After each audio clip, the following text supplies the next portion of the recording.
All right, I'm excited about our next speaker as well. So let's just bring him out right now.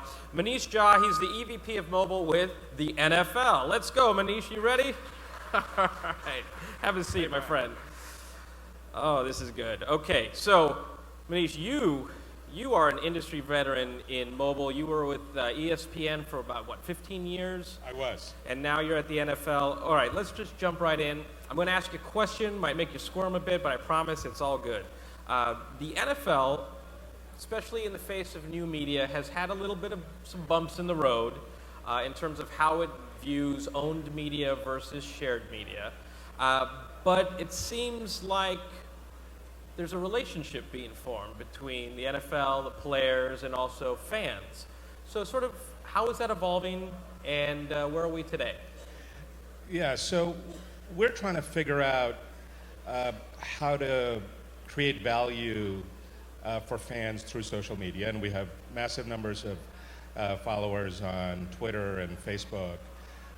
But of course, it's a business, and so we also need to figure out how to monetize these platforms. And we recently announced something with Twitter where it's a toe in the water, trying to figure out the advertising models there, also promoting NFL Mobile incidentally through that. A lot of these platforms, if you take a step back and think about the history of the NFL, it's such a powerful product, and fans have such a passionate relationship with their teams and with players and with fantasy, that historically a lot of media companies, and you could think of some of the social media companies as media companies, they have used the NFL to build their businesses. In the television business, with Fox building the affiliate business, frankly ESPN building its affiliate business, leveraging the power of the NFL. So we're trying to figure out what the right business models are. And of course, we want to serve fans through social media, because increasingly that's where fans are to get their news and information and entertainment.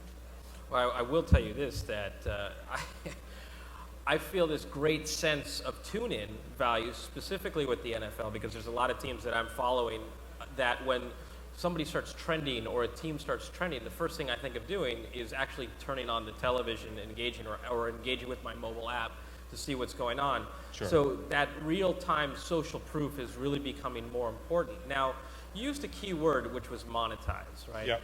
So how have there been innovations, not just in monetizing mobile, but also, this is a little tricky, is the philosophy behind trying something new that isn't just blatant monetization? Sure. Well, so I'll take the end part of your question first, which is really monetization happens when you are able to create value for some constituency. And the first constituency, the most important constituency for us are the fans. So if we can create engagement with fans leveraging new technologies, then usually we can figure out ways of monetizing that. So I'll give you a couple of examples.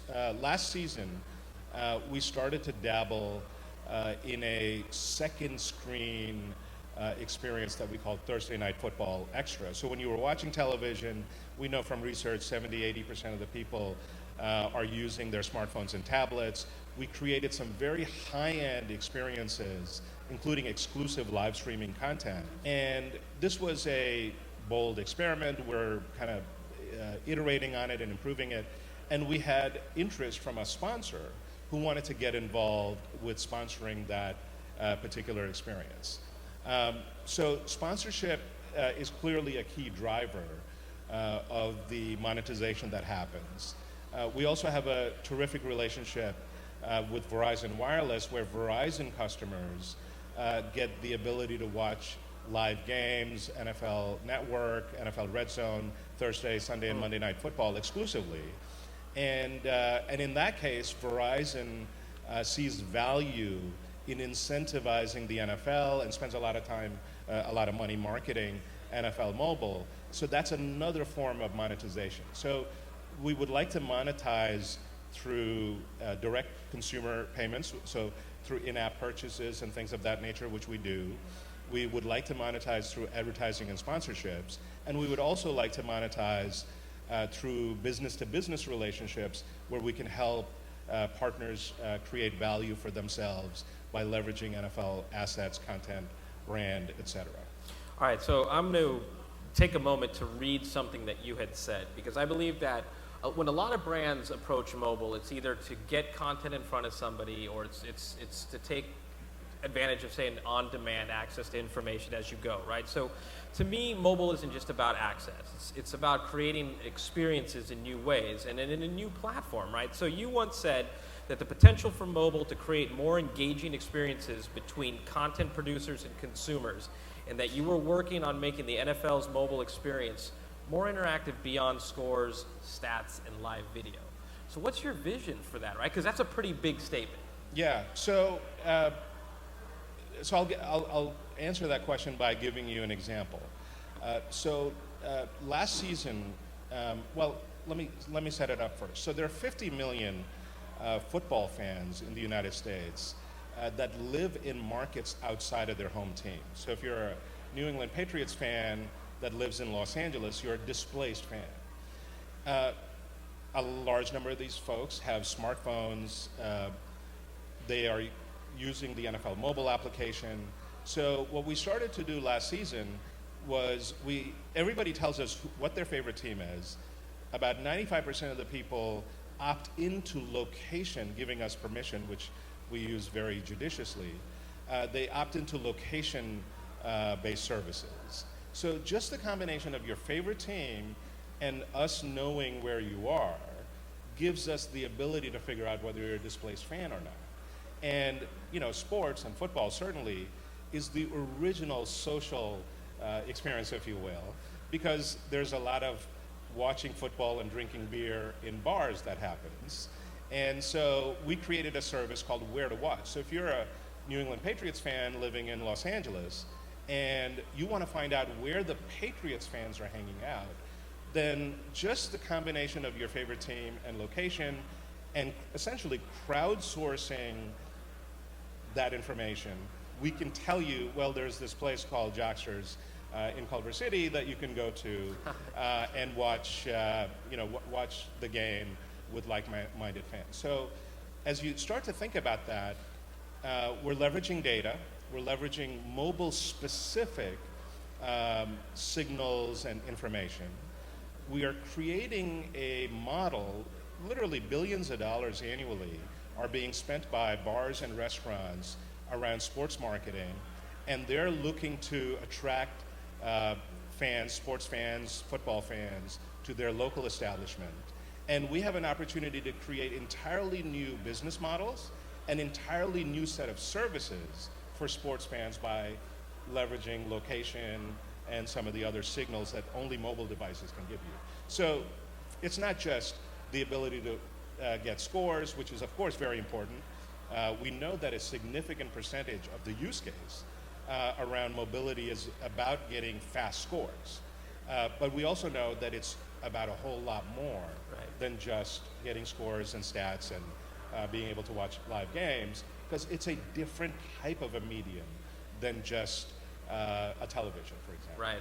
Well, I will say this, speaking of New England, this past Sunday was a good day to be a Patriots fan, but you didn't really get a chance to celebrate that until the very end, which I thought was hilarious to a half-empty stadium. But on that note, get your questions ready, because I am going to ask Manish a quick question, and then we'll go to you guys. One of the things that I find with brands, especially with mobile, is that it's an all-or-nothing game, right? They're going to either try to own an app, launch it, and have it fail miserably, or they're going to find something else that works outside of mobile. So let me give you an example.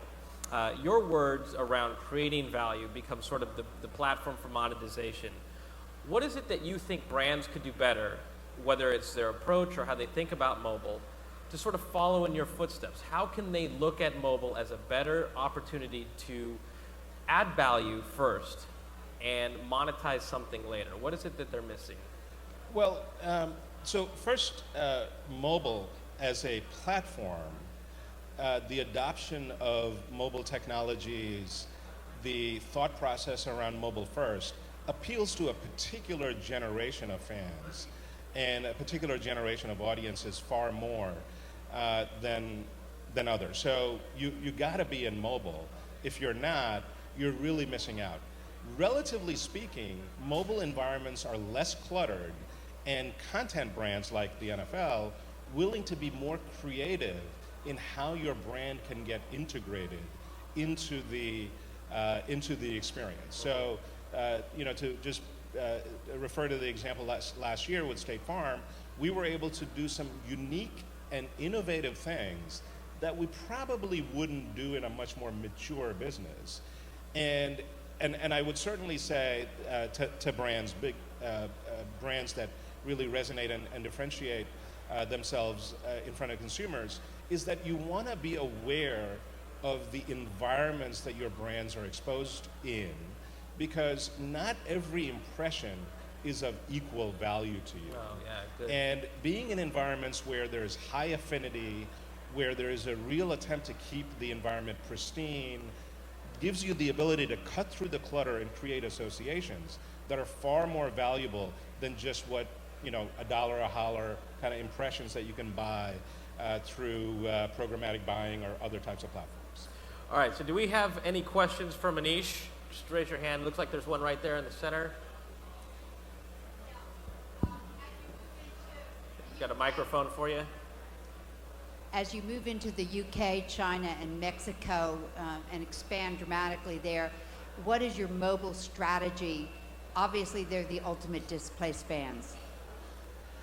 Well, it's different markets have different types of strategies. UK, we're playing 3 live games next season, two this season, I believe. So there is a pretty significant fan base in the UK, and that's a market that we're going to look to grow.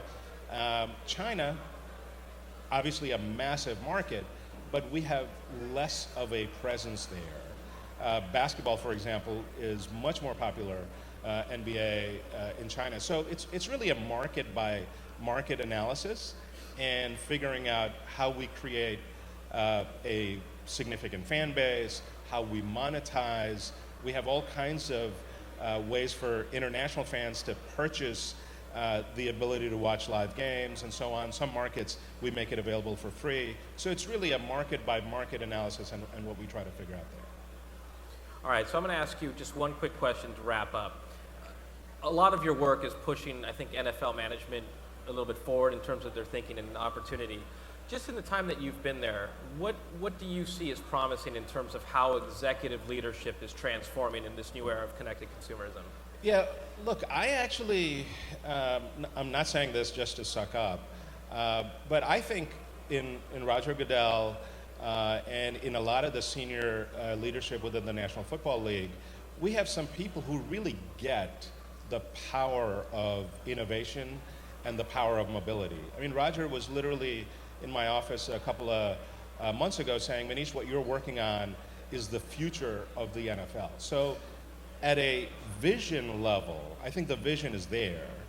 And it's my job now to try to make sure that folks understand the nuances of what is different about mobile, the complicated ecosystem, the fragmentation of technologies, and some of the challenges we face, so that I can get the resources and capital so we can go ahead and attack those challenges. So this is, in some ways, very different from a lot of other companies where, frankly, the senior folks don't necessarily get what the opportunities associated with new technologies are. Manish, thank you so much for joining us here at PIB. Thank you, Brian. Thank you, everybody.